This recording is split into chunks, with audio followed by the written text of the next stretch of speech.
for YouTube is now just self-determination, back with more boxing. So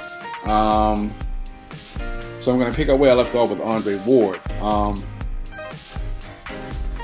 And him talking about the greatest achievement in his career that solidified him. Quote, obviously the gold medal is the amateur highlight. I can't tell you how much pressure I had to deliver. That monkey that I had on my back was enormous, end quote. The link to Fight Hype will be in the description. You guys can go there and see the full video yourselves. Fight Hype. Let's see. Andre Ward is now talking about Adonis Stevens. Let's see. Andre Ward says Adonis Stevens is a step backwards. He made bad choices and fight doesn't make sense. Quote, I think Stevenson made some bad choices. I'm not trying to go backwards. He had 2 years to try and fight Kovalev. That fight would have to make sense. It doesn't make sense to go backwards, end quote. And as far as I know about the whole Adonis Stevens and Kovalev situation, they both were kind of going back and forth on the negotiations. Negotiations fell off on Adonis Stevenson's side, then they fell off on Kovalev's side. So who knows what these guys are going to do?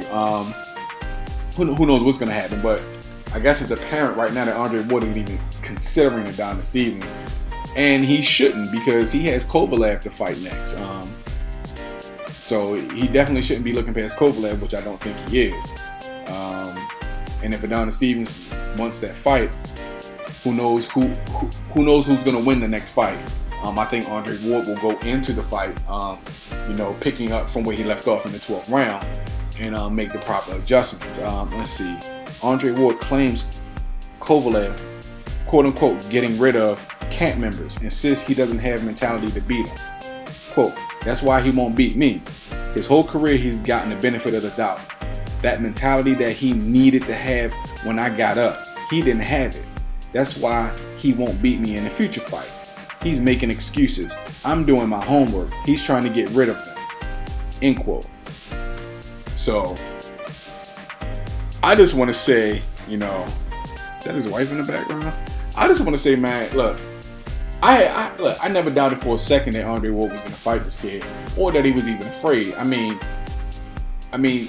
you got to take into account, for those of you who have never boxed, who have never trained, who've never been in an actual fist fight, it takes strong will and a strong mind to be in the ring with somebody who has more punching power than you, who's hurting you with their punches, to make the necessary adjustments, to slip those punches, to be able to think on your feet. Because I know, training with Mac Lewis, the first things they taught me was, one of the first things they taught me that was boxing is 90% mental. It's more mental than it is physical. And the physical is a huge aspect of boxing. Huge aspect. And that's just 5 to 10% of boxing.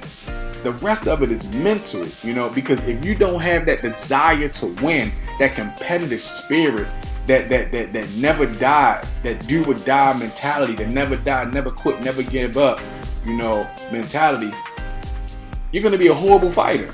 You're going to be a horrible fighter. I mean, I think the perfect example of that kind of fighter is Victor Ortiz. Victor Ortiz has all the potential in the world, but mentally, he gives up in fight. He gets hit too hard, he quits. Andre Ward got rocked, wobbled by the first jab in that fight, dropped by the first flush right hand he got caught with, and came back in the fight. Literally, the very next round started to turn the fight around. Hey. And then on top of that, like I said, the mental aspect of it is a big part. Can anyone actually say that Kovalev, as skilled as he is and as much power as he has, can you honestly say that he is a really mentally tough guy? Because ever since the fight was over, he started making excuses. Him and his team started making excuses immediately, instead of saying, you know what, I lost the fight. I left it in the hands of the judges. The next fight, it won't be that way. And just keep it moving. And prepare yourself for the next fight instead of being on social media acting like some butthurt clown. Real talk, like seriously. Like, stop being butthurt. Stop whining and crying, sounding like Carl Froch, complaining like a pussy. You know what I'm saying? Make the necessary adjustments and go in the ring the next time and do what you got to do. You already had a rematch clause in the fight, so what's the purpose of talking all this trash? Shut the fuck up, get in the gym, work on what you need to fix, listen to your trainer, John David Jackson, who is not a bad trainer, but in my opinion, he needs to leave that camp. Because yes, on fucking Sergey Kovalev is a fucking, he's a racist. He's a racist. I wouldn't go so far as to call him a white supremacist, but he's definitely a racist. You know what I'm saying? Just look at the whole monkey thing he did with Adonis Stevenson and all that other shit. But in any event, all of this is yet to be seen. Keith Thurman, Danny Garcia, Adrian Broner versus Adrian Granados, you know, Deontay Wilder, you know, all of these fights are yet to be seen. And like I said, I'm excited for boxing right now in 2017 because it's looking like a really, really good year for boxing in 2017. I hope that the trend of good fights for 2017 continues. Oscar De La Hoya's Golden Boy Promotions has a deal with ESPN for, I believe, 40 fights. Their fights don't necessarily promise to be as good or eventful as PBC's opening year cards. They don't promise to be that good, but who knows? I mean, we know Canelo wasn't going to fight on ESPN. We already know that, you know.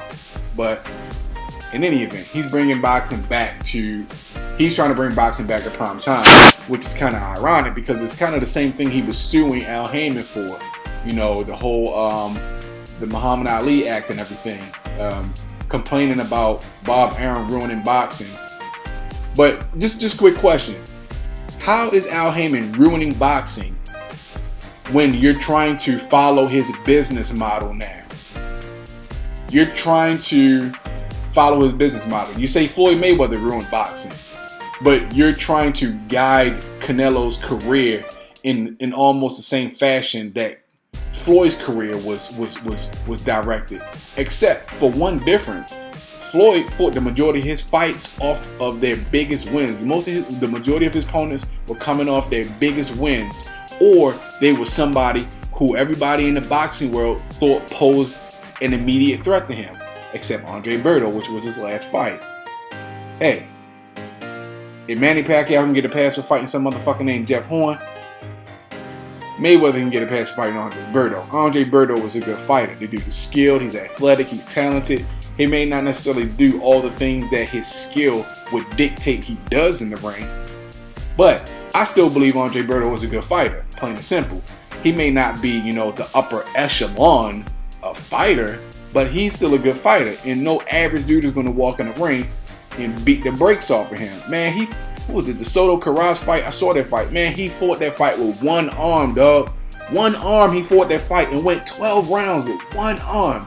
Not the entire 12 rounds, but he went the majority of that fight with one arm. Man, that's tough. That's tough. That's tough. That's tough as shit. I don't care what you say. That's tough. But in any event, that's it for me for right now with the boxing news. Like I said, I'm probably not going to do any predictions or anything like that.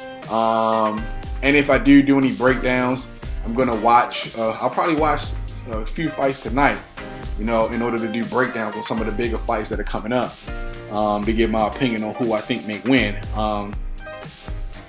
But again, I don't know. It's not going to be a full prediction. It's just going to be me, you know, breaking down, you know, holding in contrast the two fighters and then thinking whose style may come out on top. But I could be wrong, and I reserve the right to be wrong. But this is not just self-determination. And like, learn, subscribe as always. Links will be in the description box, and I'm out. Peace. What up, YouTube? I know my boxing videos that I posted today kind of got held up, and I wanted to actually get these out before, you know, a certain time, but you know, unfortunately life happens. But to update you guys, Chris Eubank and Reynold Quinlan fight. Sorry about that. So Chris Eubank Jr. beats him, actually stops him in the 10th round. Chris Eubank Jr. avoids upset against Reynold Quinlan to claim IBO super middleweight titles, and he's the champion. Let's see. Chris Eubank Jr. avoided a shock upset against Reynold Quinlan at Kensington Olympia. The Brit stopped his Australian counter opponent in the 10th round despite Quinlan's brave effort. Eubank Jr. appeared under pressure during the opening exchanges, even though he was odds-on favorite before the fight, and Quinlan forced him to bend at the knees in round 6, showing he was a worthy match. Eubank Jr.'s jabs were somewhat wild, but managed to regain control as the fight wore on. And let's see. In ITV box office first night of live boxing, Chris Eubank watched his son preserve much needed energy in the tank. And round 9 really saw momentum swing back in Eubank Jr.'s favor as the 27-year-old caught Quinlan with a number of heavy blows.